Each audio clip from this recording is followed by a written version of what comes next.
शिव पुराण श्री कोटि रुद्र संहिता भाग 2।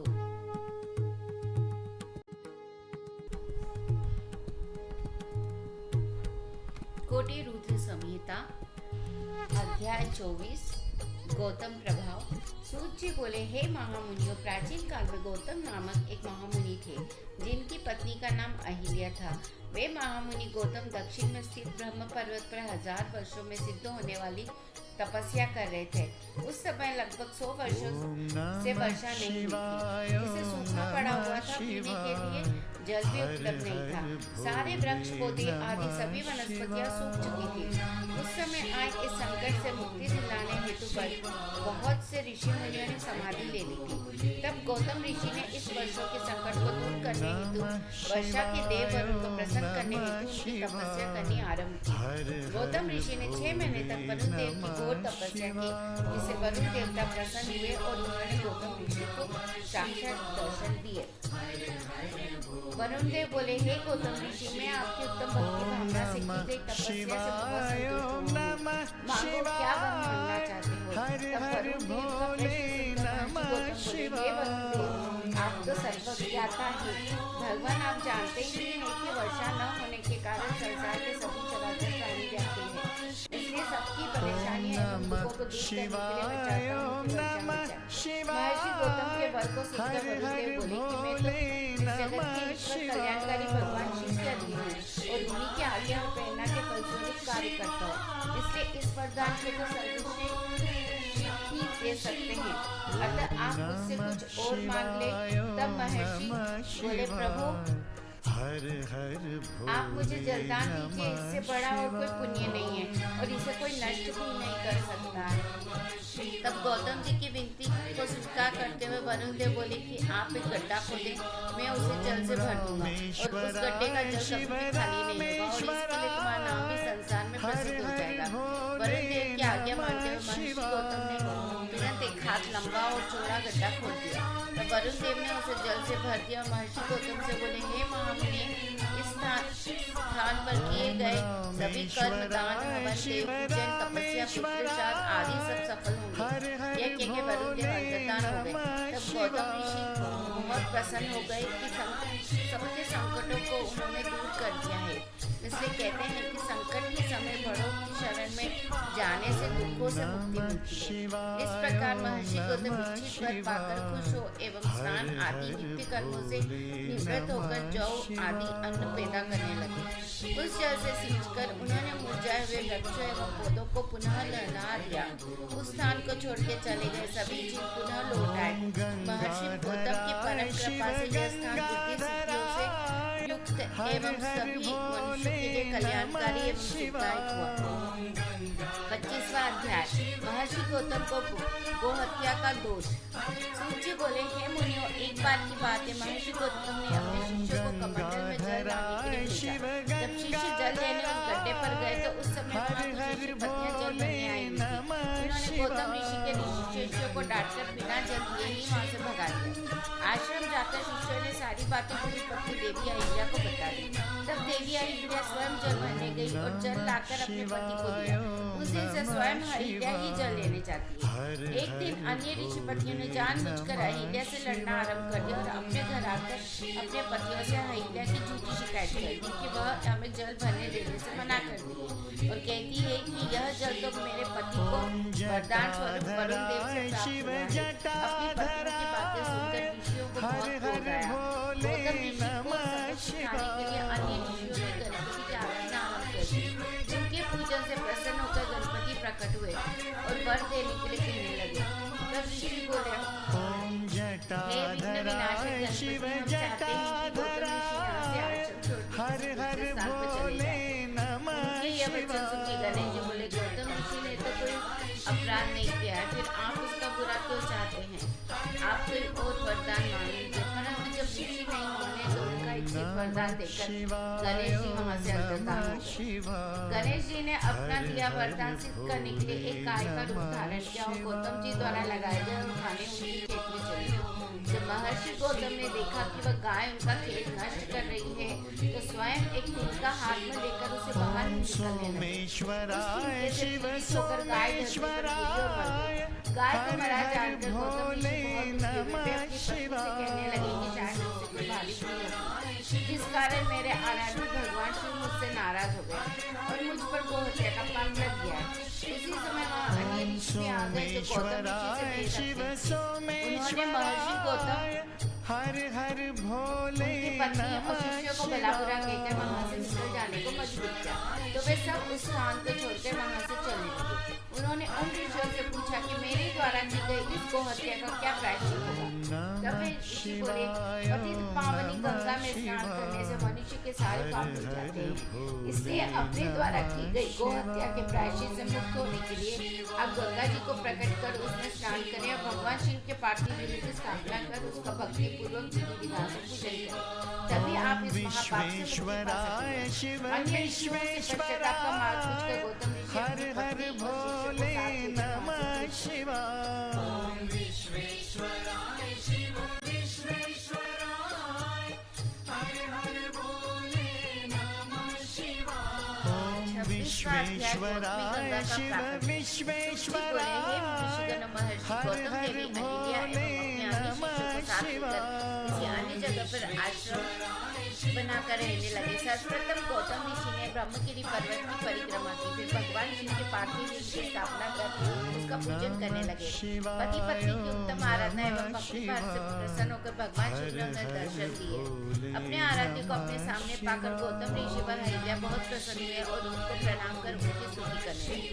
तब भगवान शिव बोले, हे महर्षि, हे देवी, मैं आपकी पूजा से प्रसन्न हूँ, मांगे क्या वर मांगना चाहते। भगवान शिव के वचन सुनकर ऋषि गौतम बोले, भगवान मुझ पर कृपा करके मुझे गोहत्या के पाप से बचा लीजिए। तब शिव जी बोले, आपसे कोई अपराध नहीं हुआ है, वह सब तो उन दुष्ट दुराचारियों द्वारा रची गई माया थी, आप तो निर्दोष है। यह सुनकर महर्षि के सारे दुख दूर हो गए। तब उन्होंने शिव जी से कहा कि भगवान मुझ पर कृपा करके पतित पावनी गंगा जी को यहाँ प्रकट करें, जिससे सभी प्राणियों का कल्याण हो सके। गौतम ऋषि की प्रार्थना सुनकर शिव जी ने उन्हें गंगा जल दिया। वही गंगा जल श्री गंगा जी का स्त्री रूप बन गया। तब गौतम जी ने उन्हें प्रणाम कर उनकी स्तुति की। गौतम ऋषि बोले, हे मातेश्वरी, हे पतित पावनी गंगे, मैं आपको प्रणाम करता हूँ।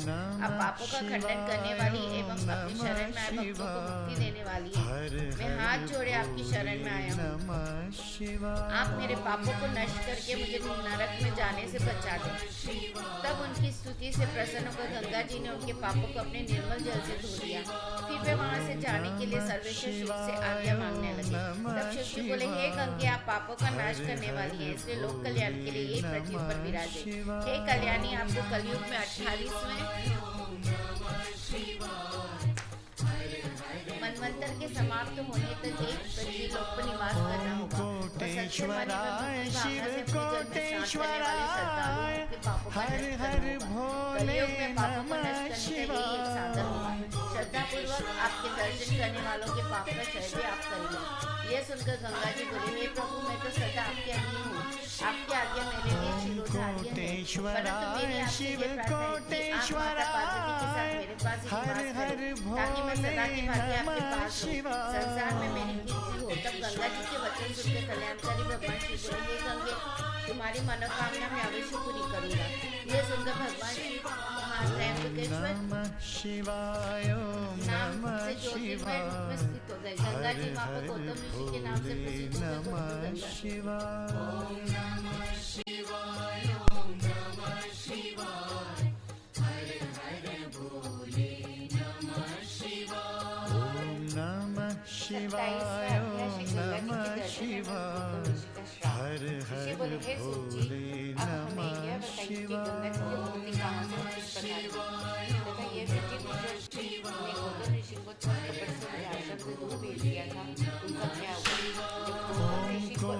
कोटेश्वराय शिव कोटेश्वराय हर हर भोले नमः शिवाय।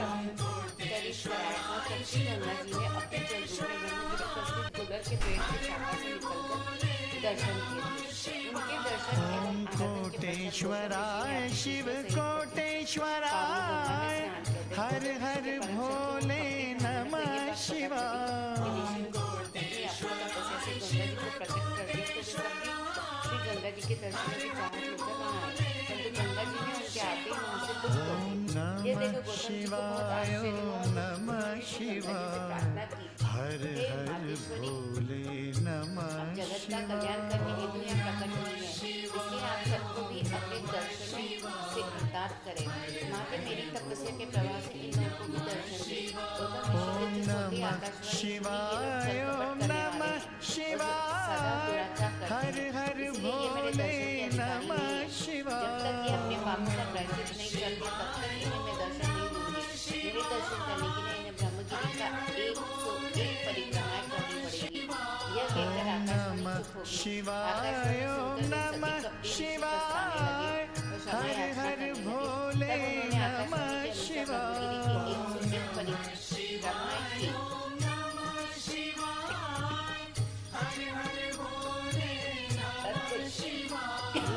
नमः शिवाय नमः शिवाय हर हर नाम से प्रसिद्ध हुआ। भोले ऋषियों ने नमः पुनः शिवाय सूची से पूछा, ये सुनते हमने तो सुना था कि गौतम ऋषि ने उन कवियों को शाप दे दिया। क्या ये बात सही है? इस विषय में बताइए। तब सूची बोले, ये महामुनियों आपने सही सुना था। गौतम ऋषि शिव रामेश्वराय जब उन्होंने शाम हर से हर जैसे ध्यान भोले लगाया तो वे सब नमः कुछ शिवाय जान गए कि वह गाय जिसकी हत्या का पाप उन्हें लगा था बनावटी थी और उन सब ऋषियों ने मिलकर यह चाल चली थी। यह सब जानकर गौतम ऋषि क्रोधित हुए थे। तब उन्होंने अपने ऋषियों को रामेश्वराय शिव रामेश्वराय हर हर भोले नमः शिवाय भगवान शिव की आराधना करने लगे। दूसरी ओर वे ऋषिगण शिवधर्म से विमुख होकर कांची नामक नगरी में चले गए। नमः शिवाय नमः 28वां अध्याय वेद्यनाथेश्वर शिव महात्मा। सूची बोले, हे ब्राह्मणों, अब मैं वेद्यनाथेश्वर ज्योतिर्लिंग का पापहारी महात्मा बताता हूँ। एक बार लंकापति रावण ने भगवान शिव को प्रसन्न करने के लिए उनकी भक्ति भावना से आराधना की। रावण ने कैलाश पर्वत पर शिव जी की बहुत तपस्या की, परंतु भगवान शिव प्रसन्न नहीं हुए। तब रावण पास में स्थित वन में चला गया और वहाँ एक बड़ा सा गड्ढा खोदकर उसमें अग्नि प्रज्वलित थी। वहीं पास में उसने शिव जी की प्रतिमा स्थापित की। फिर उसने तीनों के नाथ को प्रसन्न करने हेतु कठोर तपस्या आरंभ कर दी। गर्मी में 5 फुट अग्नि से गिरकर तो वर्षा में खुले आसमान के नीचे सर्दियों के जल में भीतर खड़े रहकर कठिन तपस्या की। फिर भी शिव जी प्रसन्न नहीं हुए। तब राक्षस राज रावण ने अग्नि में अपने सिर को काटकर भेंट करना शुरू कर दिया। इस तरह एक एक करके रावण ने अपने 9 सिर अग्नि को भेंट कर दिए। परंतु जब 10वीं बार रावण अपना सिर चढ़ाने को उन्मुख हुआ तो शिव जी प्रकट हो गए। शिव जी के साक्षात दर्शन पाकर रावण बहुत प्रसन्न हुआ और उनकी अनेकों प्रकार से स्तुति करने लगा। तब शिव जी बोले, हे राक्षस राज, मांगो, क्या मांगना चाहते हो? राक्षस राज रावण बोला, हे देवादिदेव महादेव जी, मैं आपको नमस्कार करता हूँ। भगवान, यदि आप मेरी तपस्या से संतुष्ट हुए हैं तो मुझ पर कृपा कर मेरे साथ लंका चलते रहे, मेरे अतिथि को स्वीकार करें। वो मैं आपकी शरण में आया हूँ, कृपा कर मेरे मनोरथ को पूर्ण कीजिए। रावण के वचन सुनकर शिव जी आश्चर्य में पड़ गए। तब उन्होंने सर्वप्रथम रावण को भांति निरोध किया और उसे अद्भुत प्रदान किया। तत्पश्चात उन्होंने रावण को अपना ज्योतिर्मय लिंग प्रदान किया तो कहा कि मैं इस शिवलिंग में ज्योतिर्मय रूप में स्थित हूँ, इसलिए तुम इसे अपने साथ स्थान घर ले जाओ। पर एक बात का ध्यान रखना कि इसे रास्ते में कहीं भी भूमि पर न रखना, अन्यथा तुम इसे आगे नहीं ले जा सकते और यह वहीं पर स्थित हो जाएगा। तब भगवान शिव का आशीर्वाद एवं शिवलिंग लेकर राक्षस रावण वहां से अपना लंका घर की ओर चल पड़ा। रास्ते में शिव जी की माया से रावण को लघुशंका की इच्छा हुई और वह शिवलिंग एक ग्वाले को पकड़ाकर चला गया। ग्वाले ने थोड़ी देर तक तो वह शिवलिंग पकड़े रखा, परंतु अधिक भारी होने के कारण उसने लिंग को जमीन पर रख दिया। फिर तो वह शिवलिंग वहीं पर स्थित हो गया। यह संसार में वेद्यनाथेश्वर के नाम से प्रसिद्ध हुआ। इसके दर्शन से सभी अभीष्ट कार्यों की सिद्धि होती है, वह पापों का नाश होता है। यह सत्पुरुषों को भोग और मोक्ष देने वाला होता है। जब रावण को वापस आने पर यह ज्ञात हुआ कि शिवलिंग वहीं स्थित हो गया तो वह दर्शन के पश्चात लंका लौट गया। लंका पहुंचकर रावण ने शिव जी से घर प्राप्ति की सभी बातें अपनी प्रिय मंदोदरी को बताई। उधर जब देवताओं को ज्ञात हुआ कि भगवान शिव के ज्योतिर्लिंग की स्थापना हो गई है तो सबने वहां आकर विधिवत शिवलिंग का दर्शन व पूजन किया, परंतु रावण के वरदान प्राप्ति के विषय में सुनकर देवता घबरा उठे। तब उन्होंने देवर्षि नारद को लंकापति के पास भेजा। नारद जी रावण के पास गए और बोले, हे राक्षसराज, आपको भगवान शिव के बलशाली होने का वर प्रदान किया, परंतु आपने बल की परीक्षा तो की ही नहीं, इसलिए आपको कैलाश पर्वत को ही हिलाकर अपने बल व पराक्रम की परीक्षा करनी चाहिए। तब रावण कैलाश पर्वत के निकट पहुंचकर उसे उखाड़ने की कोशिश करने लगा, जिससे कैलाश पर्वत डोलने लगा। ये देखकर शिव जी बोले, यह पर्वत क्यों हिल रहा है? तब देवी पार्वती कहते हुए बोली, हे देव, अपने शिष्य अपने गुरु की सेवा कर रहे हैं, ये जानकर कि राक्षस राज रावण कैलाश पर्वत को हिला रहा है। महादेव जी को क्रोध आ गया, वे रावण को शाप देते हुए बोले, हे दुर्बुद्धि रावण, तू बल पाकर घमंडी हो गया है और मेरे ही निवास स्थान पर अपने बल का प्रयोग कर रहा है। मैं तुझे शाप देता हूँ कि तेरा घमंड नष्ट हो जाए और तेरी इन भुजाओं को काटने वाला पुरुष शीघ्र ही प्रकट होगा। यह सुनकर रावण को कोई दुख नहीं हुआ और वह प्रसन्न मन से लंका लौट आया। उसने मन ही मन त्रिलोक को अपने वश में करने की प्रतिज्ञा कर ली। मैंने आपको विद्यानेश्वर नामक शिव जी का महात्मा सुनाया, जो कि मनुष्य के समस्त पापों का नाश करने वाला तथा शिव की प्राप्ति करने वाला है। नमः शिवाय। कोटेश्वराय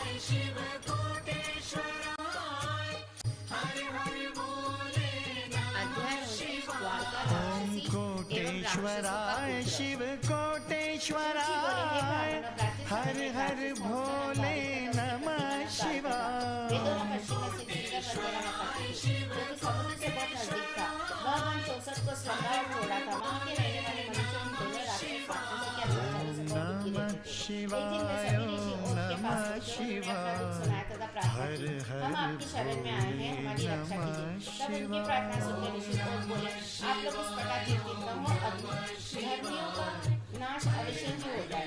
उन्हें धैर्य देकर ऋषि ने वहां से भेज दिया। वे स्वयं तपस्या करने लगे ताकि संसार का कल्याण हो। इधर दानवों से तंग आकर देवताओं ने उन पर आक्रमण कर दिया। देवताओं और दानवों के बीच बड़ा भयानक युद्ध होने लगा। हजारों राक्षसों को देवताओं ने अपने प्रहारों से मार गिराया। राक्षसों को इस प्रकार प्रताड़ित होता देखकर दारुका को अपना घर याद आ गया। उसने राक्षसों से कहा कि आप लोग इस प्रकार भयभीत न हो, मैं आपका भय अवश्य ही दूर करूंगा। यह कहकर दारुका ने राक्षसों की भोले नमः शिवाय। सारे राक्षसों को भय से मुक्ति मिल गई। एक दिन दारुका दूसरी पुनः धरती पर आ गई। तब उसने देखा कि एक डोंगी में बहुत से मनुष्य मिलकर समुद्र की ओर से पृथ्वी पर आ रहे। द्वारिका ने जाकर राक्षसों को सूचना दी कि कोटेश्वराय शिव कोटेश्वराय, हर हर भोले नमः शिवाय। जो भगवान विष्णु का परम भक्त था, उसने कारावास में ही भगवान शिव का पार्थिव लिंग स्थापित किया और उसकी विधि पूर्वक आराधना करनी आरंभ कर दी। इसे शिव जी का पूजन करते देखकर अन्य मनुष्य भी उसके साथ शिव जी की आराधना करने लगे। उन्हें भागकर शिव की पूजा करते करते काफी समय व्यतीत हो गया। राक्षस उन्हें हैरानी से देखते पर उनकी समझ में नहीं आता था कि वे किसकी पूजा कर रहे हैं।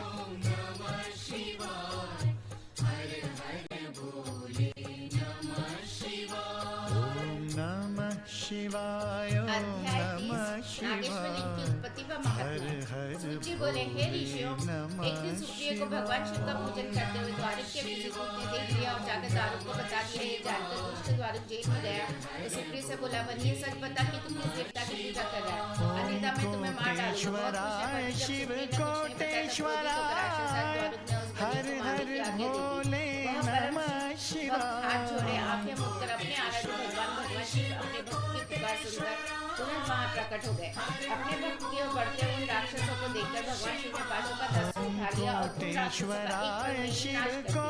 राक्षसों का नाश करने के बाद भगवान शिव बोले, हे सुप्रिय, आज से ये मन राक्षसों से मुक्त हुआ। अब तुम सब सदा के लिए निर्भय हो जाओ। अब इस वन में धर्म के मार्ग पर चलने वाला ब्राह्मण, क्षत्रिय, वैश्य, शूद्र आदि ही निवास करेंगे। इन्हीं के साथ मेरे परम भक्त इसी वन की शोभा बढ़ाएंगे। उधर दूसरी ओर द्वारका राक्षसी देवी पार्वती की स्तुति करने लगी। उसने देवी को प्रसन्न कर लिया, प्रार्थना की कि माते, आप मेरे वंश एवं कुल की रक्षा कीजिए। तब देवी पार्वती द्वारिका के वचनों को सुनकर भगवान शिव से बोली, हे नाथ, आपकी कही ये बात युग के अंत में सच हो, उससे पूर्व तामसिक सृष्टि भी रही है मेरा विचार। भगवान मेरी बात को पूरा कीजिए। द्वारका मेरी शक्ति है, इसलिए उसकी रक्षा करना मेरा धर्म है।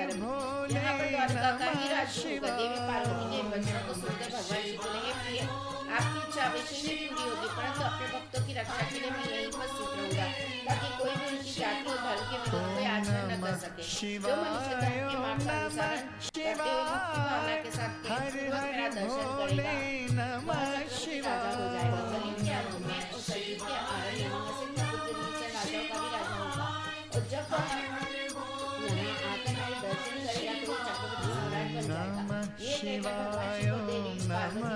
स्वयं रूप में भारतीय लिंग में हर स्थित हो हर गए। त्रिलोकीनाथ भगवान शिव नागेश्वर रूप से देवी पार्वती नागेश्वरी नाम से प्रसिद्ध थी। भगवान शिव पार्वती अनेक प्रकार की लीलाएं करते वहां स्थित हो गए। यह नागेश्वर ज्योतिर्लिंग तीनों लोगों